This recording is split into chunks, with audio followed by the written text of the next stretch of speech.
चाळीसगाव तालुक्यातील आडगाव परिसरात शेतकऱ्यांचे पांढरे सोने म्हणून ओळखल्या जाणाऱ्या कपाशींच्या पिकांची पूर्णतः वाताहत झाली। लाल्या रोगामुळे कपाशींच्या पानांची गळती झाली असून अतिपावसामुळे मे महिन्याच्या 20 तारखेनंतर लागवड केलेल्या कपाशींच्या कैऱ्या काळ्या पडून सोडू लागल्या। चोपडा तालुक्यात जळगाव येथील जिल्हा माध्यमिक पतपेढीचे माजी अध्यक्ष व ज्येष्ठ संचालक शालिग्राम ज्ञानदेव बिरुड यांचा 58वा वाढदिवस आणि संचालक दिगंबर पाटील यांचा वाढदिवस पतपेढीतील सर्व संचालक आणि सर्व अधिकारी कर्मचाऱ्यांनी अभिष्ट चिंतन करून सत्कार केला। एरंडोल तालुक्यात बुधवारी सर्व 52 ग्रामपंचायतीमध्ये ग्रामसभाचे आयोजन करण्यात आले। यावेळी महसूल पंधरवडा साजरा करण्याचे ठराव करण्यात आले।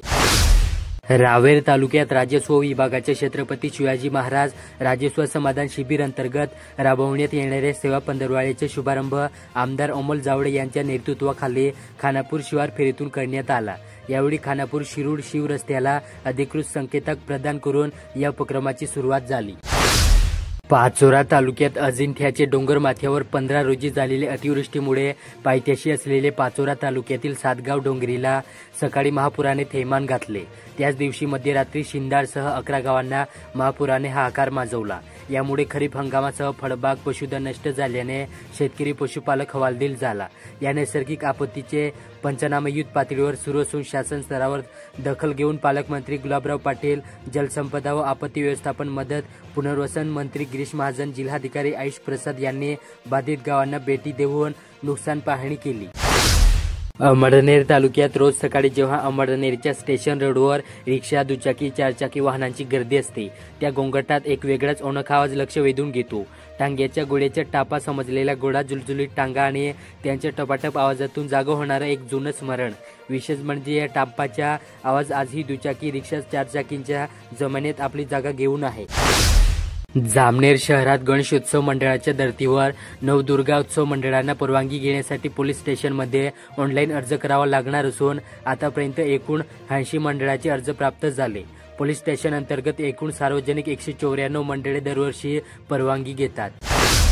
यावल तालुक्यातील साखळी गावात मुख्यमंत्री समृद्ध पंचायत राज अभियानाचा प्रारंभ करण्यात आला। या अभियानाच्या यशस्वीतेसाठी लोकसहभाग आवश्यक असल्याचे प्रतिपादन सरपंच दीपक नागो पाटील यांनी केले। मुक्ताईनगर तालुक्यात तालुका एज्युकेशन सोसायटी संचलित श्रीमती जी खडसे महाविद्यालयाच्या राज्यशास्त्र विभागात डिजिटल युगात पत्रकाराची भूमिका व आव्हाने या विषयावर मार्गदर्शनपर कार्यक्रम आयोजित करण्यात आला। मुख्यमंत्री समृद्ध पंचायत राज अभियानाच्या अनुषंगाने यावल तालुक्यातील नावी येथील ग्रामपंचायत सभागृहात सरपंच देवेंद्र चोपडे यांच्या अध्यक्षतेखाली विशेष ग्रामसभेचे आयोजन करण्यात आले। या बैठकीत ग्राम विकासाच्या नव्या वाटचालीला आराखडा सादर करण्यात आला। चोपडा तालुक्यात पंकज बाल संस्कार केंद्रात पालक शिक्षक सभेचे आयोजन करण्यात आले। या सभेचे अध्यक्ष डॉक्टर राहुल पाटील होते। एरंडोल तालुक्यातील फरकांडे येथील विविध कार्यकारी सहकारी सोसायटीची वार्षिक सर्वसाधारण सभा बुधवारी गावकरी सभासद आणि संचालकांच्या उत्स्फूर्त सहभागाने पार पडली। अमळनेर तालुक्यातील पातोंडा येथे राजस्थानच्या हेल्दी घाटी येथून निघालेल्या गो पर्यावरण व आध्यात्मिक चेतना पदयात्राचे ग्रामस्थांनी स्वागत केले। चोपडा तालुक्यातील लासूर येथील इंद्रानगर भागात दिनांक 13 सप्टेंबर पासून संगीतमय शिवपुराण कथेला सुरुवात झाली। 19 सप्टेंबर पर्यंत रात्री दररोज 8:30 ते 10:30 वाजेपर्यंत हा कार्यक्रम पार पडत आहे। चाळीसगाव तालुक्यातील वागडू येथील परशा नावाच्या श्वानाची कथा केवळ प्राणी प्रतिप्रेमाचीच नव्हे तर प्राणी आणि मानव यांच्यातील अतूट नात्यांची जिवंत साक्ष आहे। वागडू ग्रामस्थांच्या सुखदुःखात कायम सोबती असलेल्या या परशाचा नुकताच मृत्यू झाला। परशाचा मृत्यू या ग्रामस्थांच्या मनाला चटका लावणारा ठरला। चाळीसगाव तालुक्यातील पातोंडा ग्रामपंचायतीमार्फत मुख्यमंत्री समृद्ध ग्रामपंचायत अभियानाच्या कार्यशाळेचे आयोजन करण्यात आले होते। या अंतर्गत स्वच्छता अभियान व वृक्षारोपण आदी कार्यक्रम पार पडले। जामनेर तालुक्यात कौटुंबिक वादातून पतीने पत्नीच्या छातीत चाकूने बसकून खून केल्याची घटना गुरुवारी दुपारी मुंदखेडे तालुका जामनेर येथे घडली। हत्या करून जंगलात पडून जात असलेल्या संशयिताला पोलिसांनी अवघ्या 2 तासात पकडून ताब्यात घेतले। एरंडोल तालुक्यातील पिंपरी सीम येथे जिल्हा परिषद मराठी शाळा व अंगणवाडीतून पोषण आहाराची चोरी झाली असून या प्रकरणी पोलिसात तक्रार देण्यात आली। चाळीसगाव तालुक्यात शासनाच्या नगर विकास विभागाने वैशिष्ट्यपूर्ण योजनेअंतर्गत चाळीसगाव नगर परिषद अंतर्गत 1 कोटी असा भरीव मंजूर केला। या निधीतून शहरामध्ये नमो उद्यान उभारण्यात येणार। पाचोरा तालुक्यातील सातगाव डोंगरी येथे महापुराने थैमान घातलेल्या तीनही मंडळात महापुराने हाहाकार माजवल्याने अनेक घरांमध्ये पुराचे पाणी शिरले। तसेच अनेकांची शेती पिकासह खरडून गेल्याने त्या नुकसानग्रस्त भागाची पालकमंत्री गुलाबराव पाटील यांनी गुरुवारी पाहणी केली। या पाहणी दरम्यान वरखेडी, पिंपळगाव, हरेश्वर, शिंदाड तीनही मंडळात ओला दुष्काळ जाहीर करण्याची घोषणा पालकमंत्र्यांनी केली। चाळीसगाव तालुक्यातील खाजोळे येथील सासर असलेल्या विवाहितीने तिच्या माहेरी म्हणजेच शिरसोली येथे गळफास घेत आत्महत्या केली।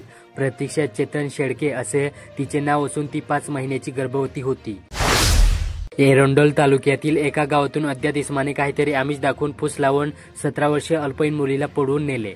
ही घटना 25 सप्टेंबर रोजी रात्री घडली असून एरंडोल पोलीस स्टेशनला 18 सप्टेंबर रोजी अज्ञात इसमाविरुद्ध गुन्हा नोंदवण्यात आला। जळगाव जिल्ह्यात ऑगस्ट महिन्यात अतिवृष्टीसह वादळी संकटाने जळगाव जिल्ह्यातील 17,332 शेतकऱ्यांच्या खरीप हंगामाला फटका बसला। 8,027 हेक्टरवरील पिकांची नासाडी झाली। या नुकसानपोटी जळगाव जिल्हा प्रशासनाने 9,86,29,245 रुपयांच्या मदतीचा प्रस्ताव राज्य शासनाकडे पाठवला। ऑगस्टमध्ये राज्यभरातील 29 जिल्ह्यांमध्ये सुमारे 14 लाख हेक्टरवरील पिकांना अतिवृष्टीमुळे नुकसान झाले।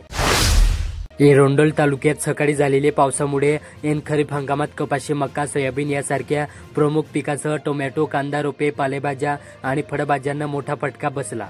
पावसामुळे हातातोंडाशी आलेला घास हिरावला गेल्याने शेतकरी चिंतेत आहेत।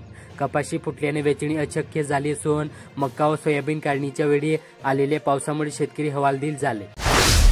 चाळीसगाव कृषी उत्पन्न बाजार समितीसमोर शेतकरी कामगार पक्षाने आयात होणारे कापूस व सोयाबीनवरील शुल्क वाढवण्याच्या मागणीसाठी रास्ता रोको आंदोलन केले। अमेरिकेने आयात शुल्क 50% पर्यंत वाढवल्याने शेतकऱ्यांच्या कापूस व सोयाबीनला योग्य भाव मिळणार नाही। कर्जबाजारी होऊन उद्योगधंदे बंद पडतील असा दावा पक्षाने केला।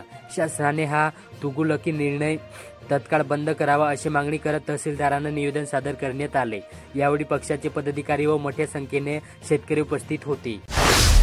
जळगाव विमानतळावरून गेल्या 1.5 महिन्यापासून अलायन्स एअर कंपनीची अहमदाबाद विमानसेवा बंद असल्याने गुजरात आणि राजस्थानला जाणाऱ्या व्यापारी, उद्योजक आणि नागरिकांची गैरसोय होत आहे। याच कंपनीच्या मुंबई विमानसेवेत ही अनियमितता असल्याने प्रवाशांची धावपळ होत आहे। उडान योजनेअंतर्गत जळगावमधून गोवा, पुणे, हैदराबाद, मुंबई आणि अहमदाबादसाठी विमानसेवा सुरू झाली होती, परंतु गेल्या 6 ते 7 महिन्यापासून विमान रद्द होण्याचे प्रमाण वाढले। जळगाव जिल्ह्यात मनोज वाणी यांनी गंभीर प्रकरणात पोलीस कारवाई होत नसल्याचा आरोप करत थेट पंतप्रधान, गृहमंत्री आणि उपमुख्यमंत्री अजित पवार यांना गुरुवारी पत्र पाठवले। त्यांच्या म्हणण्यानुसार उपमुख्यमंत्री अजित पवार यांच्या दबावामुळे स्थानिक पोलीस कारवाई करण्यास धजावत नाहीत, त्यामुळे न्याय मिळत नसल्यास अजित पवार यांच्या बंगल्यासमोर उपोषणास बसण्याची त्यांनी चेतावणी दिली। न्याय न मिळाल्यास हा लढा अधिक तीव्र केला जाईल असेही त्यांनी म्हटले। या पत्रामुळे राजकीय आणि प्रशासकीय वर्तुळात खळबळ उडाली। जळगावातील शेतकरी आक्रोश मोर्चानंतर स्वाभिमानी शेतकरी संघटनेचे नेते बच्चू कडू यांनी 28 सप्टेंबरला पालकमंत्र्यांच्या घरावर मोर्चा काढण्याचा इशारा दिला। पीक विमा, कर्जमाफी आणि भावाच्या प्रश्नावर शासनाच्या उदासीनतेचा निषेध करत त्यांनी जिल्ह्यातील 4ही मंत्र्यांवर टीका केली। शेतकऱ्यांचा लढा अधिक आक्रमक होण्याची चिन्हे दिसत आहे। जामनेरमध्ये अतिवृष्टीमुळे झालेल्या नुकसानीची पाहणी केल्यानंतर राज्याचे मंत्री गिरीश महाजन यांनी बुधवारी नुकसानग्रस्त शेतकरी आणि नागरिकांना तात्काळ मदत देण्याचे आश्वासन दिले। प्रशासनाला पंचनामे जलद गतीने पूर्ण करून पीडितांना मदत पोहोचवण्याचे आदेश देण्यात आले। शेतकऱ्यांच्या नुकसानीची योग्य भरपाई तसेच घरे, रस्ते आणि सार्वजनिक सुविधांच्या दुरुस्तीसाठी तत्परता दाखवली जाईल असे त्यांनी स्पष्ट केले। या भूमिकेमुळे नागरिकांमध्ये काही प्रमाणात दिलासा निर्माण झाला।